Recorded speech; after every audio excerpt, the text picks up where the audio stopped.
We are halfway through a series of videos uploading to YouTube. The Land Cruisers, Leopards and Caravans series. It's not one of my favorite series. Only because I didn't really enjoy myself. So my question is, can you tell? So I'm going to run the others now, and I want to know if can you tell that I'm not in my element? The story went that we had a sponsor that really wanted to get into the television series. We had a regular TV show in South Africa every year, 13 programs. It was really going well, and they wanted to be part of it. But they make caravans and some off-road trailers. And the challenge was, I don't like caravans. I don't like trailers, particularly if they're caravans. So the producer of the show organized some people to go to the Waterberg, and I said, conservation, we've got to do a conservation issue. So I turned it a bit. I pushed towards a conservation issue, the leopards that I knew about, and that was good. That was fun. It was very enlightening. And then we went to the Kruger National Park. So at this point, we were going to the Kruger National Park and entered the Kruger Park and went on we were the first people to go on this place called the Malopeni 4x4 trail in the Kruger Park. We had our own guides, and I was so excited about going a 4x4 trail inside the Kruger National Park. What? Actually, it was a bit disappointing. We saw a little bit of game, not a lot. And I was pulling this blasted caravan. Now, when immediately we started the shoot, and we drove cross country for a whole day, and it was long distance, high speeds. I had this really nice Land Cruiser 200 that I'd driven it before, but I hadn't done a trip with it, and it was comfortable and da-da-da-da-da. This big, fat off-road caravan. Now this is not an ordinary caravan, it's an off-road caravan. It's designed to take, heavy punishment. And it's a good product. I have no problem with the product at all. Driving down the highway, and I suddenly started feeling the swaying. Now of course we weren't shooting at the time. I started feeling the swaying. I looked at my revision mirror and I could see that the caravan was starting to do this. Okay, and it was getting worse and worse and worse. So I started to slow down. But of course, to slow down, when your caravan trailer is starting to do this, you don't slow down. You actually want to accelerate a bit. But I was doing 120 kilometers an hour and started doing this. So I started backing off on the brakes, and it was making it worse, and slowing down. I was watching this thing to the point where I could feel the vehicle was being pulled. And as I felt that, I applied a bit of power, went back up to 120. Now she was pulling straight. So I started slowing down. The moment I started slowing down, it started like this. And I was really concentrating, because the moment I tried to slow down, this thing would move back and forth. Scary. So we arrived, and I tell the client this. He hates immediately, from liking me, he now hates me because I criticize his product. So I'm kind of trying to play the game here, and to clients who are paying for the show, and trying to say lots of good things about caravans. I mean, you'll see in the films, I spent nights in the caravans, and they were fun. It was fun. But I'm sorry, the flavor of bush travel, killed, stone dead by a caravan, slaughtered.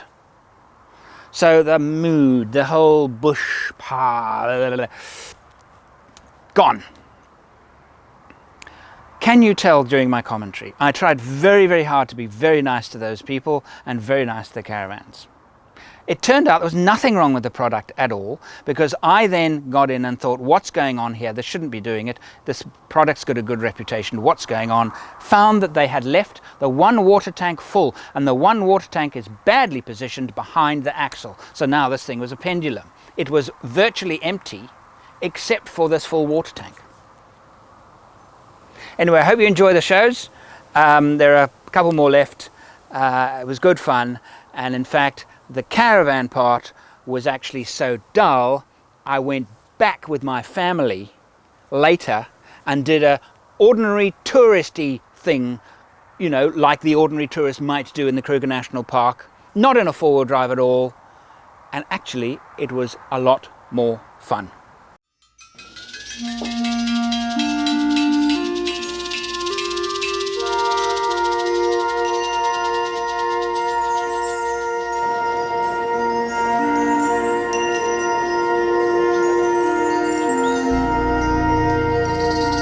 The Kruger National Park is South Africa's largest wildlife refuge, measuring a staggering 2 million hectares. It was established in 1898 to protect its 336 species of trees, 46 fish, 34 amphibians, 114 reptiles, 507 birds, and 147 mammals. It is a place of exquisite beauty. The Kruger Park offers guided four-wheel drive trails, and this is their brand new one, the Malopeni Eco Trail. We are in fact guinea pigs, the very first guests to follow the trail. We have been driving inside the park, mainly through thorn scrub, for about an hour, and we're nearing the Great Letaba River. There are two main reasons why I prefer this kind of travel when here. Normally, you're not allowed out of your car. And secondly, having a guide to explain things can be really nice. I want to learn more about all these anthills. But the amazing thing is that they say you only see about a third of this termite mound. 2/3 of it's underneath. Like an iceberg. It's amazing, it's really impressive. They say that somewhere underneath it will be connected with the water table as well. Oh. And that plays a very big role when it's very hot, like today. Yes. So they all go down underneath to suck up the water and spray it all over the area. Right. Just to cool the temperature down. Oh, okay. Because there's a constant temperature of about 27-28 degrees Celsius in there. And then again on a very hot day as well, they'll open all the entrances from outside. On a cold day, close it again to keep the heat inside. Amazing. The queen, she can live for about 20 to 25 years.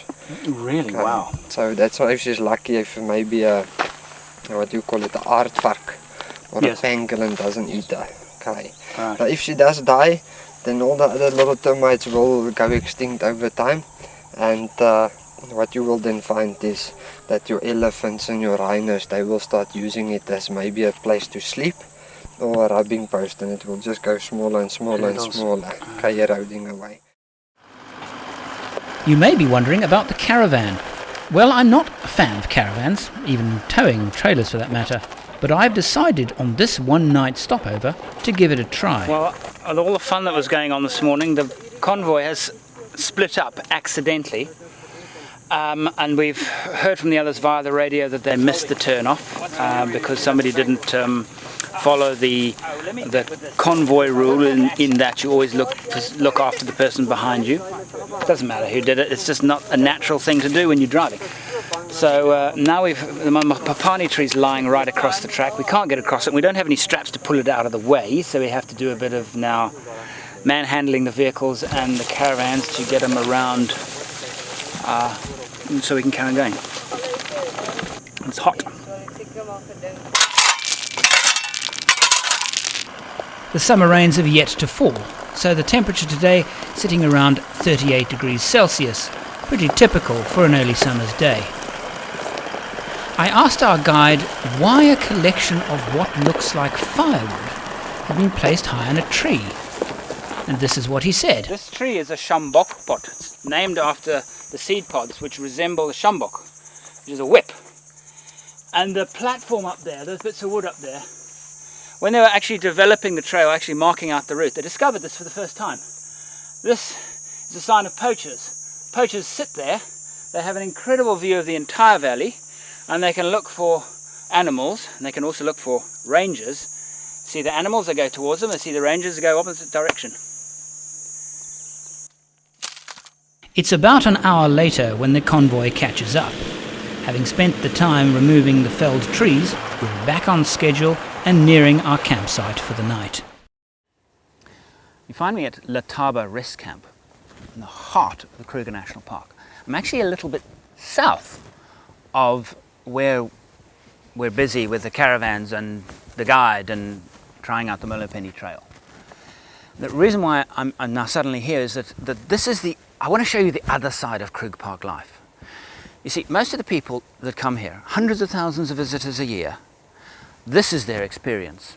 They experience it by staying at rest camps like this. They either stay at the chalets or they stay at the rest camp. They can go and have restaurant food. But the experience where they go out and see animals is different as well. They are trapped in the confines of their vehicles and not allowed out of their vehicles. So they're always experiencing the animals with glass in front of them. So my idea now is that I would like you to come with me. We're going to spend 3 days doing what the ordinary tourist, the majority of tourists that come to Kruger National Park experience what they experience. What animals are they going to see? So I'd like you now to come with me and experience Kruger Park their way as well. I've even gone as far as to hire a minibus and loaded it up with some of my extended family. Straightening the road sign.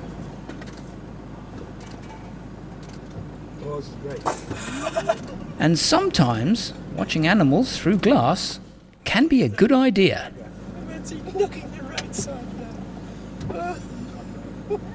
So it's day one, and we've already had close encounters with elephants. And another. And another. Okay, so there's no shortage of elephant in the Kruger Park. This one was interesting. His trunk is damaged, probably as a result of an attack by a crocodile.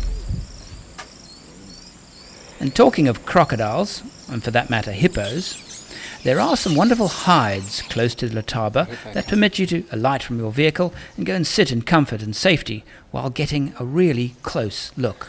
They've built hides, apart from the bridges where you can climb out and walk around. There are hides like this one, overlooking the Leopard River. They're really worth it, finding them and stopping and spending some time here. Did you see him just open his mouth?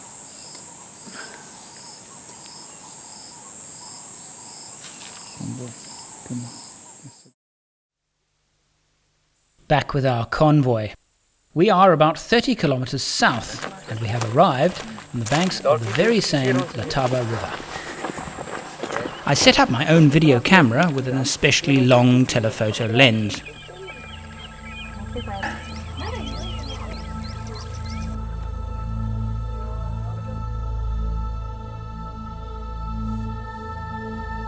On the opposite bank, a herd of buffalo have finished watering and are moving off, as are a small group of elephant. It's an idyllic scene. A pair of Egyptian geese bring their family ashore while the hippos bathe undisturbed.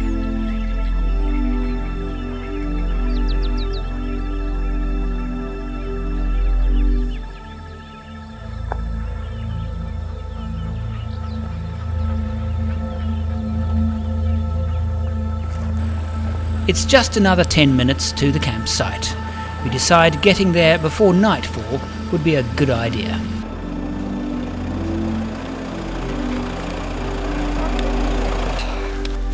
I think just Martin will put our 2 caravans there and let everybody else, there's plenty of space. Yeah.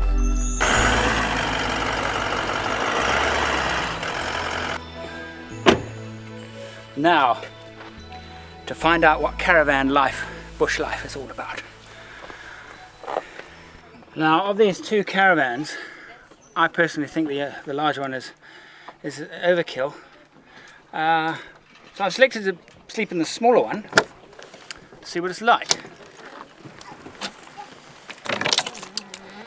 I'm not sure if I'm doing this in the right order, but this is the bedroom, I assume. Right, it looks like I'm going to need some advice on how this all works. Probably not. Once the caravanners get hold of it, it seems all to fit together quite nicely. I just hope they remember how to put it together again in the morning.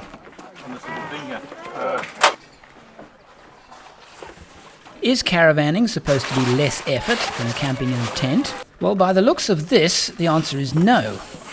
Unless, of course, you get someone else to do everything for you. Is it more comfortable? Well, I suppose I'm about to find out. Did you enjoy that? Then please subscribe. If you'd like to take our relationship to the next level from just $1 a month to support my productions, or if you'd like to download everything I've ever made, go to forexoverland.com.